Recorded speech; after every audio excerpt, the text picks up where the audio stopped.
Hey there, my name is James Lee, and you're watching 5149, where I discuss business and political issues from a truly independent perspective.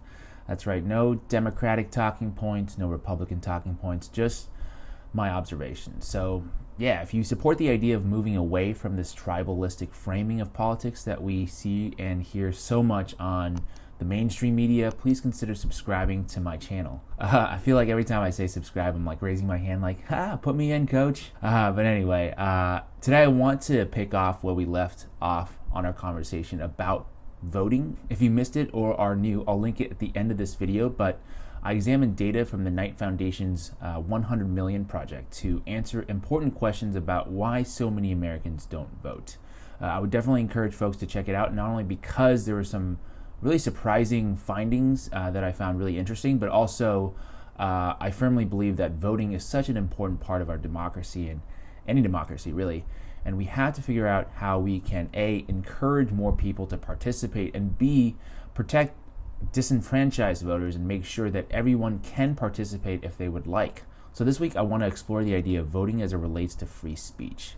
Like I was saying in my video last week, I firmly view voting as speech, as a way to express one's own opinion about who should lead this country and what policies we should pursue. President Reagan once said that the right to vote is the crown jewel of American liberties, and we will not see its luster diminished. And I think he's right. It seems to me that casting a ballot is engaging in free speech and a fundamental right that should be protected under the First Amendment of the Constitution.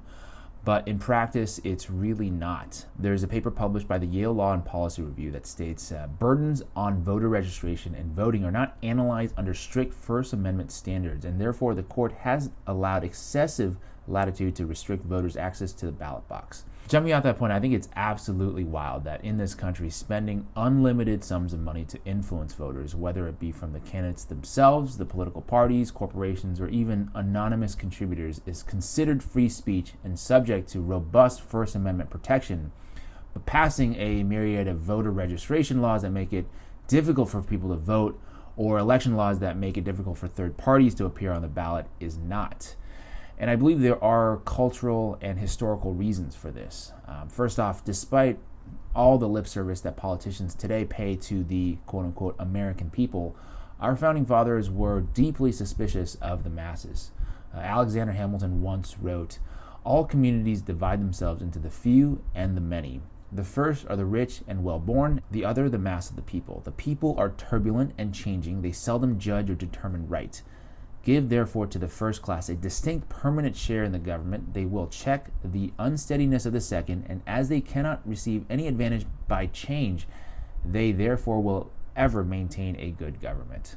So his point here is super clear. Wealthy and well-off people should make the decisions, and the poor people and the masses can't and shouldn't be trusted.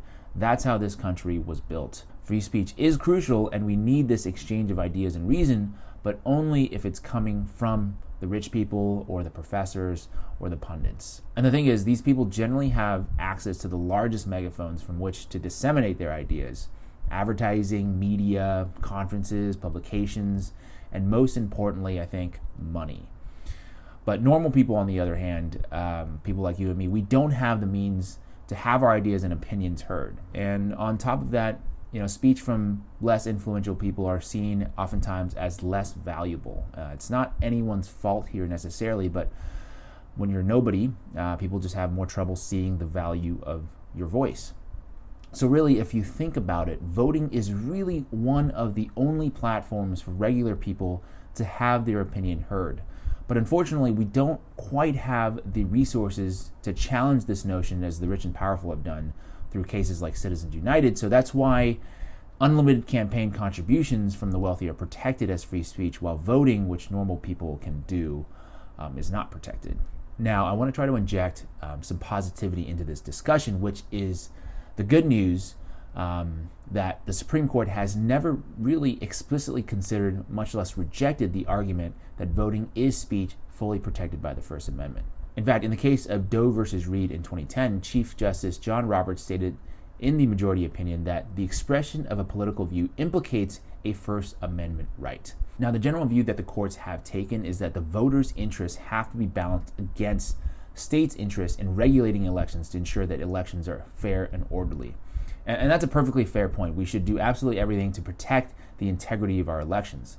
But once again, even in that logic, there is this underlying notion that the people are trying to defraud the nation and that we must do everything we can, whether reasonable and unreasonable, to prevent these hypothetical situations from happening.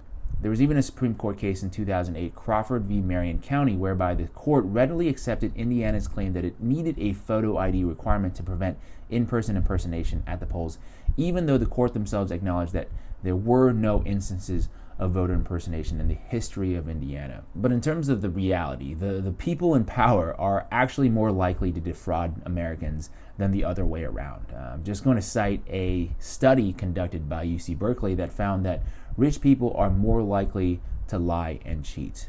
My point is, this isn't a left-wing issue or a right-wing issue. It's not a conservative or liberal issue. It's an American issue. If the notion of "I disapprove of what you say, but I will defend to the death your right to say it" is embedded within the fabric of our country, we have to include one of the most basic and fundamental ways to express one's opinion, and that is the right to vote. We've done this rule by elites for too long.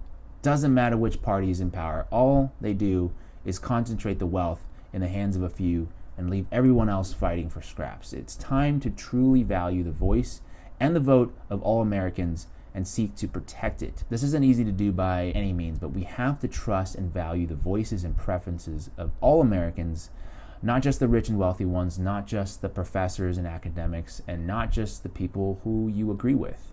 And that's what my channel 5149 is all about, changing the political discourse to focus on ideas and policies no matter who you are, what team you're on, or what party you identify with.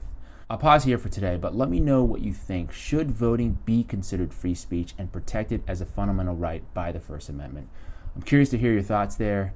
And also for the people who hit me up in the comment section a lot, Leftism Shark, Hamilton, Mariposa, I just want to say I see you out there and I appreciate you. Also, one of the comments I see a lot is that more people need to see my videos.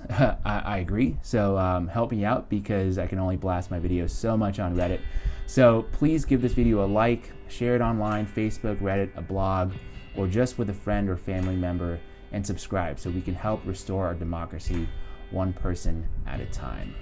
My name is James Lee, and as usual, thank you so much for your time.